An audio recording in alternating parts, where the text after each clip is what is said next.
পেছু পেছু আসিস না, নাহলে এমন গড়ান দিব না, কোমর তোমার হজড়ান দিব, বুঝলি? চল যা, আমি বলছি আর শ্বশুর ঘর যাবো নাই, যাবো নাই, যাবো নাই, তুই চলে যা। না যাবো, আমি তোমার সঙ্গে যাবো। নাই দেবো আমি, তোমার তাই দেবো। হ্যাঁ, বলে গেছি আমার পেছু পেছু আর আসিস না, নাহলে এমন গড়ান দিব না। কি বলছি? ও দাদা, তোর বউ আছে?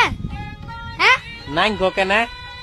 ওই জন্যই শান্তি হিরোর রকম ঘুরে বলছিস। আমাকে দেখ, আমার আলোক কিটিয়া পেছনে পেছনে, আমার পেছনে পেছনে আসছে, বুঝলি? দেখ তো কোথায় যাবে বউটা? তোর পেছনে পেছনে যাবে নাহলে কি আমার পেছনে আসবে?